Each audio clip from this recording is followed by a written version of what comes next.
Mi compañera Melania Hernández y yo, Paula Martínez, de primero A, les vamos a presentar nuestro trabajo de la arquitectura de ordenadores. Los componentes básicos de un ordenador son caja, fuente de alimentación, placa base, CPU, memoria, disco duro y tarjeta gráfica. Después se pueden añadir monitores, teclados, ratones, impresoras, etc. Pero son para un uso específico y un ordenador puede funcionar perfectamente sin estos últimos periféricos. Les vamos a hablar de la unidad de control de procesamiento, CPU, de la unidad de control y de la unidad de aritmético o lógico. La memoria caché, los 3 buses de datos, de dirección y de control, la placa base, conectores internos y puertos, la memoria y los periféricos. La CPU o unidad central de procesamiento es la parte del ordenador que dirige como un director de orquesta, ya que es la que cumple la tarea de procesar todas las funciones, incluyendo el almacenamiento de la información. Sin una CPU no se podría leer nada. Esta unidad comprueba el sistema operativo, las instrucciones de otros componentes y todas las aplicaciones. Recibe constantemente señales del usuario y las acciones de los programas. Aunque la lectura no es su única función, ya que también se encarga de generar información de salida que se puede ver en la pantalla o que almacenan las aplicaciones.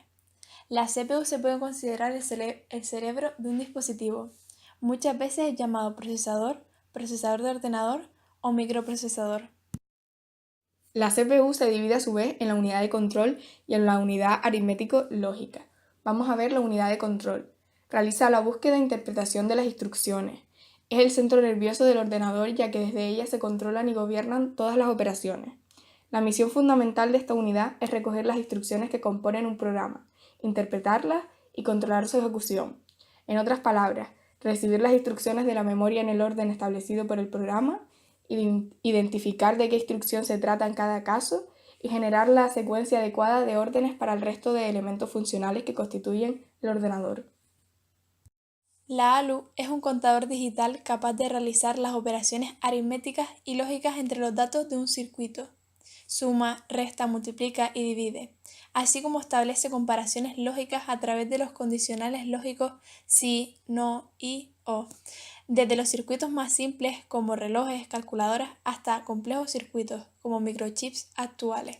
Todos incluyen al menos una unidad aritmética lógica, que varía su poder y su complejidad según su finalidad. La ALU se compone básicamente de circuito operacional, registros de entrada, registros acumulador y un registro de estado, conjunto de registros que hacen posible la realización de cada una de las operaciones. Comenzaremos con el circuito operacional o CPO. Contiene los circuitos necesarios para la realización de las operaciones. Tiene unas entradas de órdenes para seleccionar la clase de operación. Un circuito operacional contiene los circuitos electrónicos necesarios para la realización de las operaciones con los datos procedentes de los registros de entrada, en los cuales se almacenan los operandos a través de un selector de operaciones comandadas por las microórdenes procedentes del secuenciador de la unidad de control, la misma que concretará la operación correspondiente en ejecución. Se conoce como registro de estado a los registros de memoria en los que se deja constancia algunas condiciones que se dieron en la última operación realizada y que podrán ser tenidas en cuenta en las operaciones posteriores.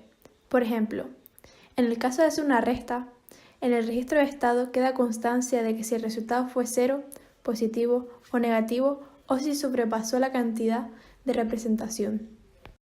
El registro de entrada. En estos registros se almacenan los datos u operadores que intervienen en una instrucción antes de la realización de la operación por parte del circuito operacional. También se emplean para el almacenamiento de resultados intermedios o finales de las operaciones respectivas. Se puede ver el REM 1 y el REM 2 en la imagen.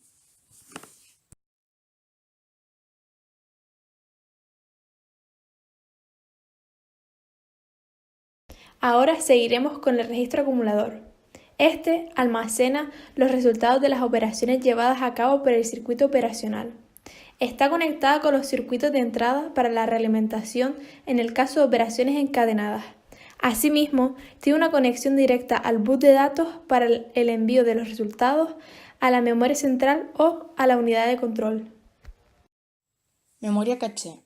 La memoria caché del procesador se encarga de acelerar las lecturas y escrituras que necesita el micro del sistema de memoria, para conseguir así que todas tus aplicaciones funcionen más rápido. ¿Cómo funciona la memoria caché? La memoria caché se organiza por niveles, de menor a mayor tamaño según lo alejada que esté del micro. Si el procesador necesita un dato de la memoria, se comprueba si éste se encuentra en el primer nivel. En el caso de no encontrarlo, se busca en el segundo nivel y si no, en el tercero. Cada uno de estos niveles tiene un bloque de control en el cual se encarga de almacenar y poner los datos de disposición del micro. Como queremos que los datos lleguen lo antes posible al micro, los niveles más bajos tendrán menor capacidad. Cada nivel superior, por tanto, es bastante más grande que el anterior. A continuación, veremos los 3 buses. Comenzaremos por la definición del propio bus. Se denomina bus en informática al conjunto de conexiones físicas, cables, placas, circuito impreso, etc., que pueden compartirse con múltiples componentes de hardware para que se comuniquen entre sí. Vamos a ver el bus de datos primero. El propósito de este bus es reducir el número de rutas necesarias para la comunicación entre los distintos componentes al realizar las comunicaciones a través de un solo canal de datos. Esta es la razón por la que a veces se utiliza la metáfora autopista de datos. Continuamos con el bus de direcciones, también conocido como bus de memoria, que transporta las direcciones de memoria a las que el procesador desea acceder para leer o escribir datos. Se trata de un bus unidireccional. El bus de dirección consiste en el conjunto de líneas eléctricas necesarias para establecer una dirección. La capacidad de la memoria que se puede direccionar depende de la cantidad de bits que conformen el bus de direcciones, siendo el segundo el tamaño máximo en bits del banco de memoria que se podrá direccionar con tantas líneas.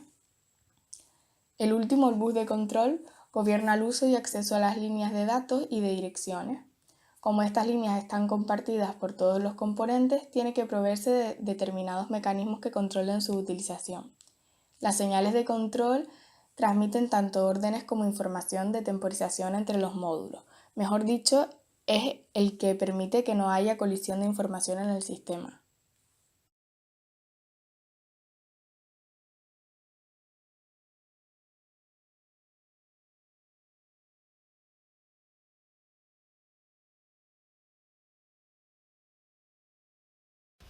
La placa base es quien gestiona y controla el funcionamiento de todos los dispositivos de tu ordenador. En ella o van conectados los elementos directamente o los que no están conectados en ella directamente van conectados a ella a través de los buses, que estos son cables. Tiene instalado una serie de circuitos integrados, entre los que se encuentra el circuito integrado auxiliar, chipset, que sirve como centro de conexión entre el microprocesador, CPU, la memoria de acceso aleatorio, RAM, las ranuras de expansión y otros dispositivos. Va instalada dentro de una carcasa o gabinete que por lo general está hecha de chapa y tiene un papel para conectar dispositivos externos y muchos conectores internos y zócalos para instalar componentes internos. La placa base permite realizar las funcionalidades básicas, como pruebas de los dispositivos, vídeo y manejo del teclado, reconocimiento de dispositivos y carga base del sistema operativo.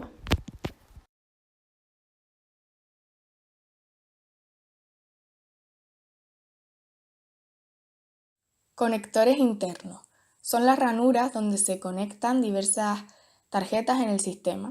Ejemplos de tarjetas que se pueden instalar son tarjetas de vídeo, audio o red. Una ranura de expansión, o también llamado slot de expansión, es un elemento de la placa base de un ordenador que permite conectar a esta una tarjeta adicional o de expansión, la cual suele realizar funciones de control de dispositivos periféricos adicionales, tales como monitores, impresoras o unidades de disco.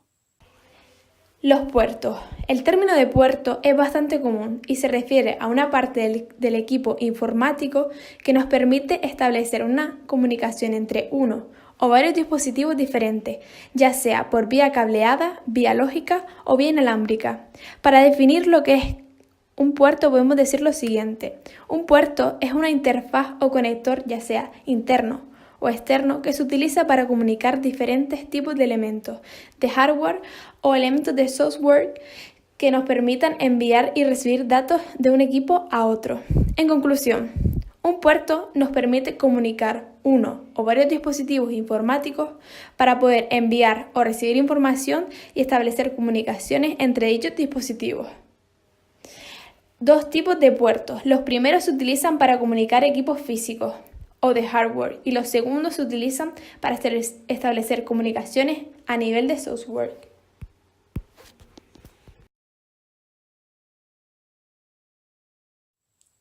La memoria es utilizada para almacenar instrucciones y datos. Es el espacio de almacenamiento del ordenador, donde los datos se procesan y se almacenan las instrucciones. Esta se divide en muchas piezas llamadas celdas. Cada celda tiene una dirección única que varía dependiendo del tamaño de la memoria. En general se divide en tres partes: la memoria caché, especificada anteriormente, la memoria principal y la secundaria. La memoria principal es la que contiene únicamente datos e instrucciones sobre el equipo que trabaja en ese entonces. Su capacidad es limitada y si se corta el suministro eléctrico, los datos se pierden. A su vez, esta se divide entre las subcategorías RAM y ROM. Como ventaja tiene que son memorias semiconductores. Es más rápida que la memoria secundaria y es imprescindible para el funcionamiento del ordenador. Mientras que la memoria secundaria se utiliza para guardar información de forma permanente. La CPU no puede acceder directamente a la información. En nuestro trabajo también veremos la memoria terciaria. La memoria principal. La memoria principal es la más rápida, pero no es tan grande como para mantener guardados todos los programas y los datos. La memoria secundaria.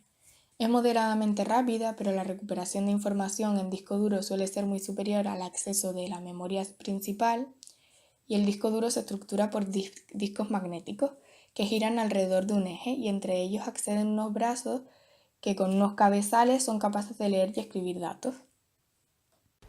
La memoria terciaria, también llamado almacenamiento offline, es el más lento de todos y viene siendo una memoria auxiliar. Características del almacenamiento. Podemos distinguir dispositivos de almacenamiento por medio magnético, como discos duros y disquetes, dispositivos de almacenamiento por método óptico, CD, DVD, Blu-ray, y por último dispositivos de almacenamiento por medio electrónico, pendrive y tarjeta de memoria. Los datos estructurados se caracterizan por su organización y las operaciones que se definen en ellos, es decir, vienen caracterizados tanto por unas ciertas relaciones entre los datos que la constituyen como por las operaciones posibles en ellas.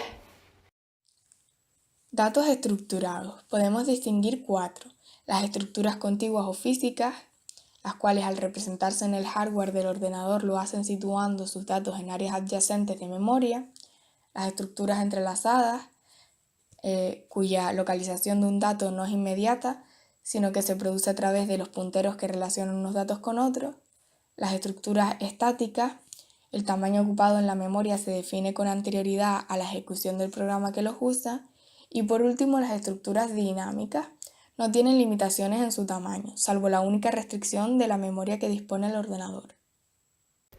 Por último, les explicaremos qué es un periférico. Un periférico es un dispositivo del ordenador que permite a éste comunicarse con el entorno para obtener, almacenar o transmitir datos.